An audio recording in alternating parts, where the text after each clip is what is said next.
Hola amigas, amigos, clientes de BTG Pactual en Chile. Les damos la bienvenida a la revisión semanal de los mercados y como es tradición, partamos revisando cómo fue el reporte y rentabilidad de resultados, en este caso de las principales macroclases de activos durante la semana previa. Semana que vimos una extensión de las ganancias a nivel global en el mercado accionario. Esto a pesar de que fue una semana relativamente tranquila con feriados en el caso de Estados Unidos, pero con todo, las acciones globales terminan subiendo un 1,98%. Esto está medido en dólares. En el gráfico superior, la barra izquierda en azul, mientras que la renta fija global también tuvo un desempeño positivo, sube 0,69%. Los commodities también, prácticamente en todas sus subdivisiones, muestran una variación positiva en precios. El dólar a nivel global muestra una depreciación contra prácticamente todas las monedas, 0,94% versus mercados desarrollados. Las monedas emergentes se aprecian en promedio 0,48% versus el dólar. Y si vemos los activos en Chile, el IPSA finalmente corta la racha de pérdidas que traía hace un par de semanas, rebota 1,09%, algo más desfasado en moneda local de lo que pasa con el mundo en mercado accionario. Sin embargo, al hacer la composición peso más bolsa local, mejora la foto, termina rentando aproximadamente 1,4% en dólares.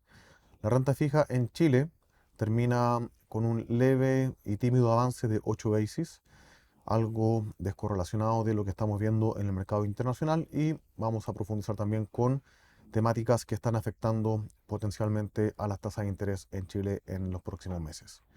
En el acumulado del año destaca por lejos el índice accionario global con una rentabilidad de 13,5% y como ya repasamos la semana pasada, Estados Unidos por lejos está liderando la rentabilidad de los principales mercados a nivel internacional. Si vemos el detalle en la parte accionaria, Japón nuevamente destaca entre sus pares, apreciándose 3,12%. Vamos a repasar también cuánto de eso fue bolsa local, cuánto fue moneda.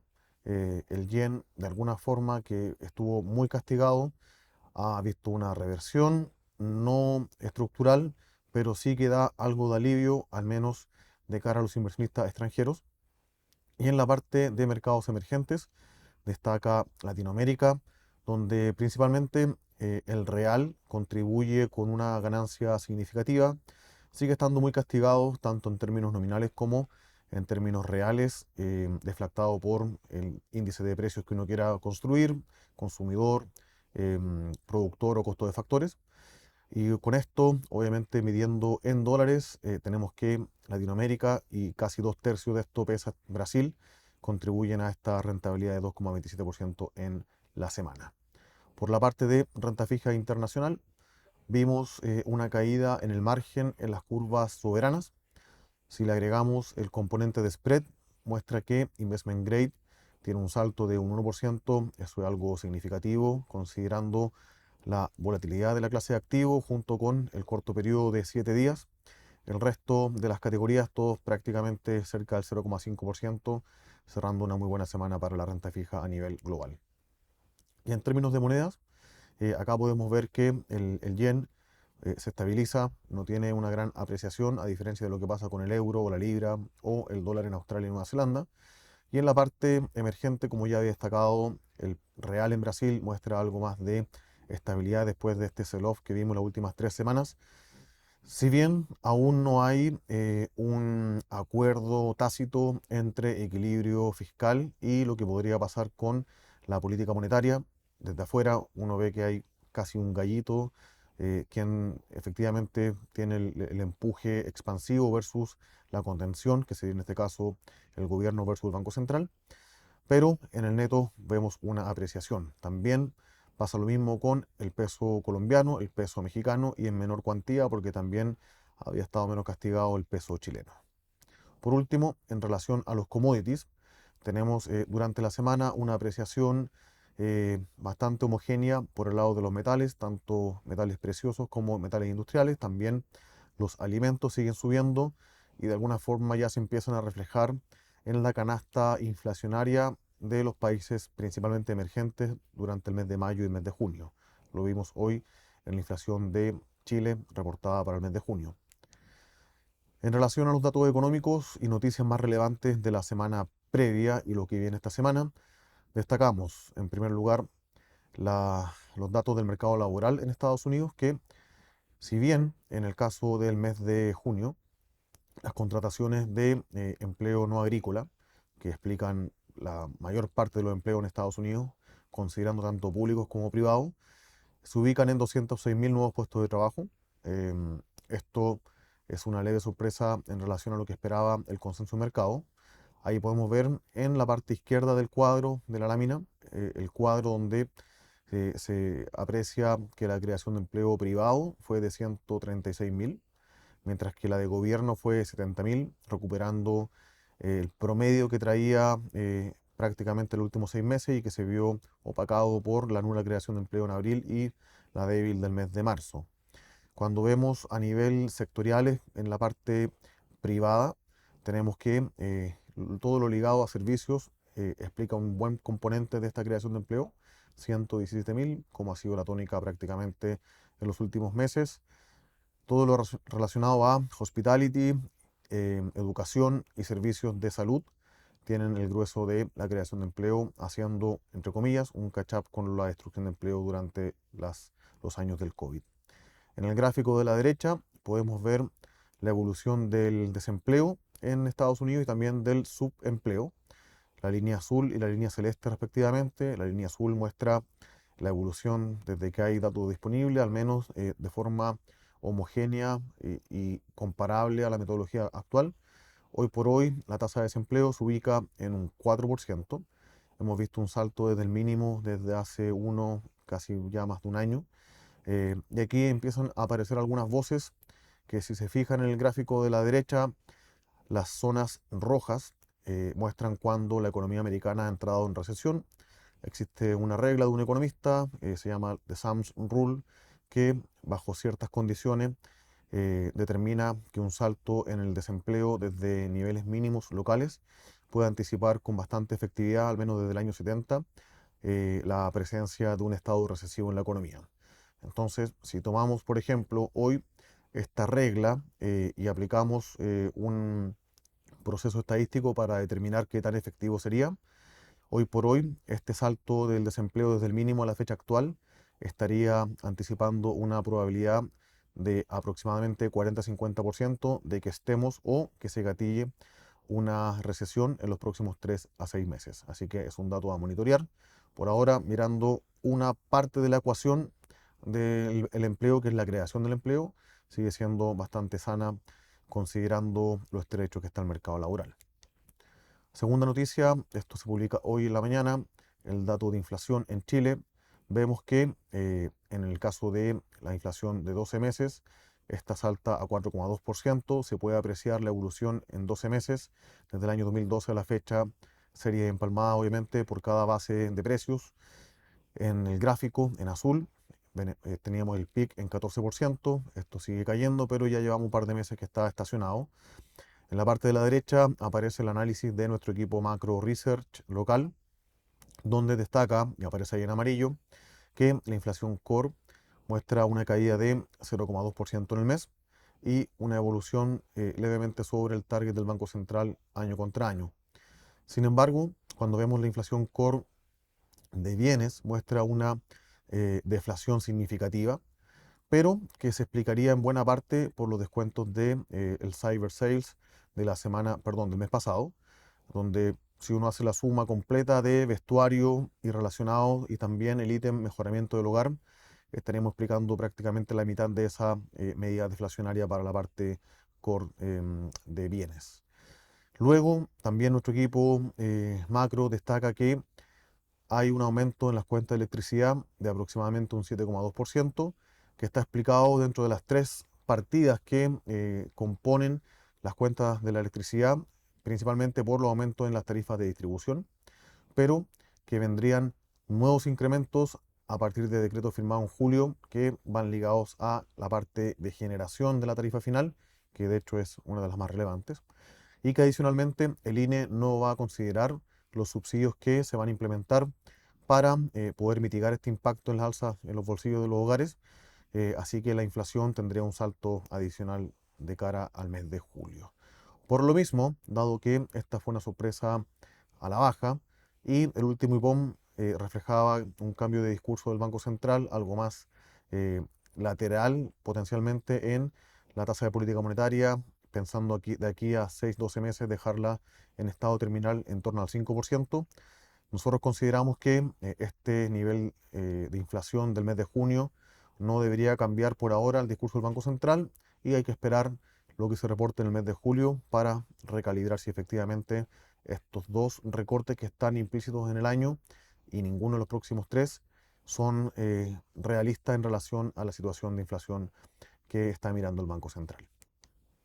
Cuando miramos la evolución de las subpartidas, acá podemos ver que la inflación de bienes sigue relativamente controlada. La parte de servicios, que tuvo un salto a principios de año, ya está retomando su camino descendiente hacia la baja, mejor dicho. Y la inflación core se mantiene sobre el 3%, pero va en una buena dirección. A la derecha aparecen los principales destacados de las divisiones que explican el dato del mes.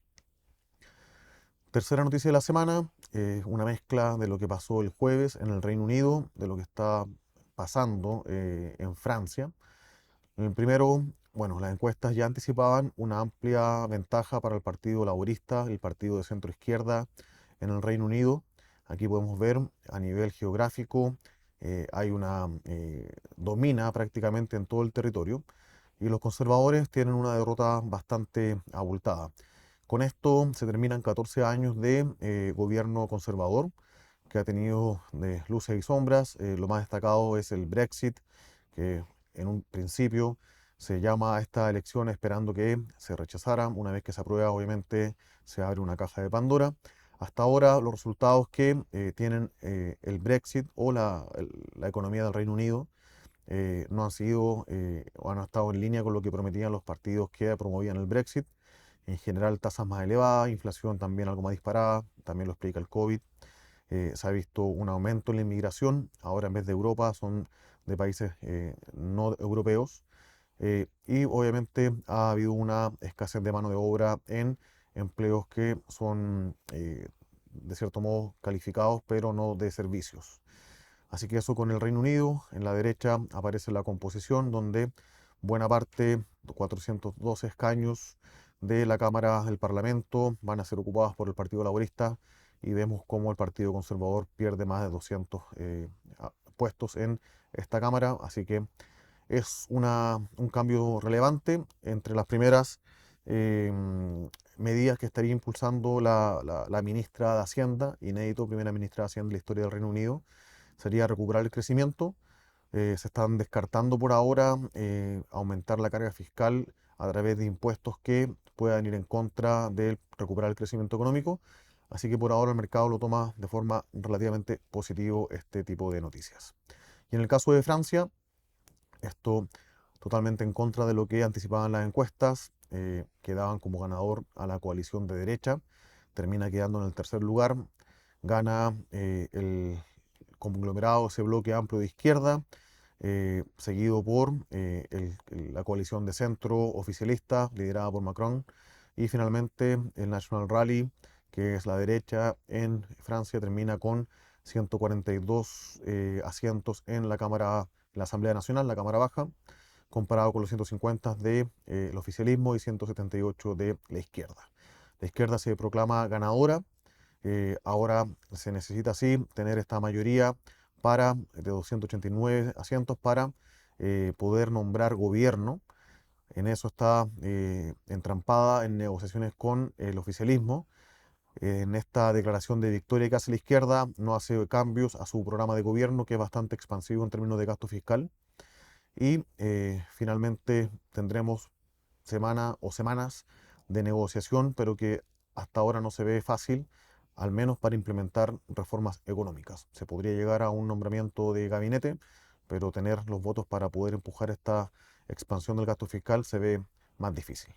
Y bueno, la reacción de los mercados, ya lo hemos mostrado, a la izquierda está la evolución del spread del bono soberano a 10 años de Francia versus el bono de Alemania. Hoy por hoy está en 63 puntos base, llegó a estar casi en 80 y algo, 90 puntos base, y previo a este llamado de elecciones estaba en torno a 40 puntos base. Siguen siendo los sectores ligados a gobierno, obras públicas y también bancarios los más golpeados desde que se llama esta elección. Acá está el gráfico desde principios de junio, donde los bancos son los que están más golpeados a la fecha. Última noticia, ahora de esta semana, comienza de forma no oficial la temporada de resultados del segundo trimestre en Estados Unidos. De forma simbólica, los bancos son los que el mercado tiene como consenso, son el inicio de la temporada de resultados. Tendremos el día viernes JP Morgan, Wells Fargo, Citi, Bank of New York Mellon, entre las principales instituciones financieras reportando sus resultados. Si tomamos la capitalización de mercado, hoy tenemos reportando para esta semana aproximadamente 1,3 trillón de market cap, englobado en esas 1, 2, 3, 4, 5, 6, 7, 8, 9 compañías. Obviamente buena parte de ese 1,3 trillón lo explican JP Morgan y Wells Fargo. Acá en el gráfico de la izquierda aparece la distribución por market cap de empresas reportando por las diferentes semanas. El grueso va a estar en la semana número 3 y semana número 4. Y en la derecha podemos ver, en base al análisis de nuestro equipo de acciones americanas, cómo se descompone esta estimación de crecimiento, que para el trimestre se ubica, esto depende de la estimación, la fuente que uno busque, pero se espera un crecimiento entre 13 y 15% en los resultados para este trimestre, pero como pueden ver abajo, si ven la descomposición de las utilidades por acción, hay una buena parte que la explican las 7 mayores empresas: Meta, Alphabet, Amazon, Nvidia, Microsoft, Apple y Tesla. Así que atentos, porque esto de alguna forma ha sostenido el buen rendimiento del mercado, empresas que están reportando un crecimiento bastante saludable y además sorprendiendo a las estimaciones del mercado. Lo destacado de la semana pasada, en el caso de Estados Unidos, rentabilidad de Tesla, que se ha recuperado con fuerza desde los mínimos que vio en torno a 120, 130 dólares por acción. Está en la semana, subió 27% y muestra entregas para el último mes que están por sobre lo que esperaba el mercado y de alguna forma ya encontrando estabilización respecto a las caídas interanuales. Y en la parte local vimos un rebote importante en las acciones de vapores, explicado por una tendencia al alza que se mantiene en las tarifas de flete de portacontenedores. Además, algunos comentarios del management de Hapag-Lloyd y algunos competidores donde dicen que niveles de normalización pre-COVID se están alejando en el tiempo, considerando la disrupción que hay en el transporte marítimo en la zona del Oriente Medio. Eso fue lo principal en cuanto a resultados de retornos de acciones en la bolsa americana y en la bolsa local. Para esta semana, en datos económicos, ya tuvimos el dato de inflación en Chile, también se espera la publicación del dato de inflación en Colombia, agregados monetarios que pueden salir lunes a viernes en China. Seguimos con inflación en México mañana, datos de precio al productor y consumidor en China y Japón. El día miércoles, la inflación para el mes de junio en Brasil, los inventarios mayoristas en Estados Unidos y decisión de política monetaria en Corea del Sur. El jueves, inflación en Alemania, producción industrial en el Reino Unido, inflación en Estados Unidos y datos de balanza comercial en China. Por último, el día viernes tendremos producción industrial en Japón, México y también la India. Y por último, datos de precio del productor y encuestas de confianza del consumidor en Estados Unidos. Eso es lo principal por esta semana. Como siempre, agradecemos que revisen nuestros videos en redes sociales, se conecten a nuestros webinars y también revisen nuestros informes. Muchas gracias.